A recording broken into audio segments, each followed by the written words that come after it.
All right, let's jump right in. When we hear the word sin, our minds usually go to one place. Mistakes, moral slip-ups, just bad behavior. But what if I told you there's a different way to look at it? A framework that's way more serious, with actual governmental and legal implications. Today, we're going to unpack this powerful idea that sin isn't just a moral failure, it's legal treason. So, what is sin, really? It seems like a basic question, right? And most of us think we've got the answer. It's doing something wrong, breaking a rule.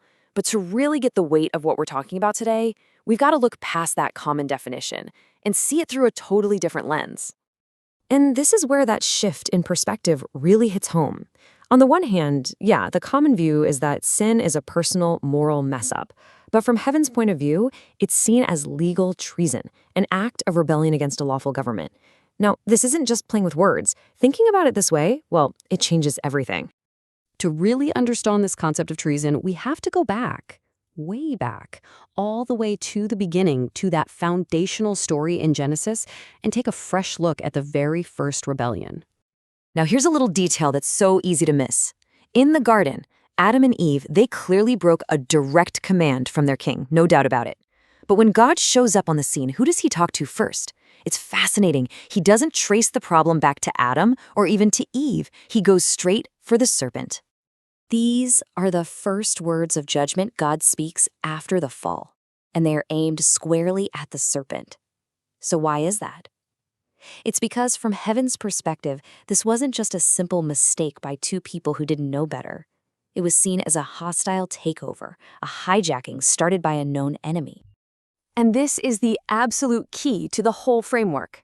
Adam and Eve didn't start the rebellion. Nope, a rebellion was already in progress. They just chose to collaborate with it. They sided with an enemy of their king's government. And folks, that is the literal definition of treason. It's not just breaking a rule. It's aligning yourself with a rival power against your rightful authority. This right here is the foundation for understanding sin from this really unique legal point of view. So, okay, that was then, but what about now? Well, that act of treason wasn't just some one-time historical event. It basically opened up a legal proceeding that, in this framework, is still going on today in what you could call heaven's courtroom. Just think about the immediate results of Adam's choice. The Bible says he felt fear, he felt shame, and he went into hiding. And get this, these weren't just emotions. They were automatic, legal consequences. A spiritual law was broken, and just like gravity, the consequences kicked in instantly. And this is where things get even more intense. See, that act of treason gives legal standing to an adversary. In the book of Revelation, Satan gets an official title, the accuser of the brethren. He isn't just a tempter trying to get you to mess up. He's a legal prosecutor who operates in a spiritual court. And he uses a very clear legal process. Look at this. You can think of it as a ladder of accusation. It starts when an act of sin happens. That means a spiritual law has been broken. That break gives the accuser legal grounds, a foothold, and from that position, he can then make an accusation against you in the spiritual realm. So here's the bottom line. Our sin, our act of treason, is what gives the enemy jurisdiction. He doesn't get a say in our lives because he's so powerful. He gets a say because our disobedience literally hands him the legal right to interfere. But hey, this is not a story about defeat. Not at all. Because now we get to pivot to the solution, and it is powerful. If sin is legal treason, then obedience isn't just about being good, it's spiritual warfare. Let's put it this way. Every act of sin, every moment of rebellion, it's like opening a portal. It creates a spiritual airway for darkness, accusation, and all kinds of interference to just flow right into our lives. But obedience? Oh, it does the exact opposite, and with total authority. Obedience is the force that slams that portal shut. It silences the accuser. It literally shuts hell's mouth. So how does that work practically?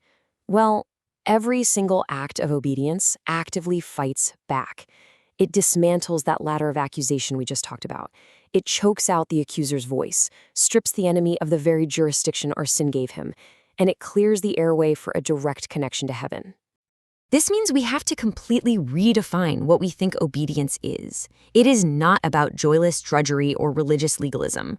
In this framework, it is warfare. It is liberation. It's you on the offensive, taking back ground. And this is the goal. This is the whole point. Every yes to God, every act of faith, it clears your spiritual sky. It's the daily, practical strategy for living under an open heaven, where blessings flow and communication with God is crystal clear.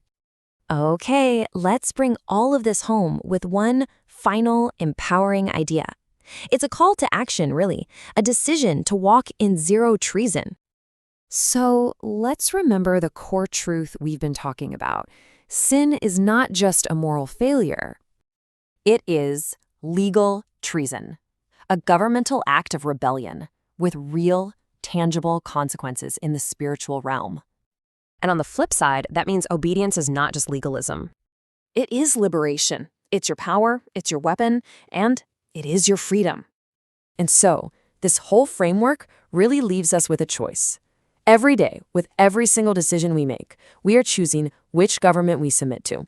Is it going to be the one that operates through the treason of sin, or the one that operates through the liberating power of obedience? Ultimately, the choice of whose jurisdiction you live under, well, that's up to you.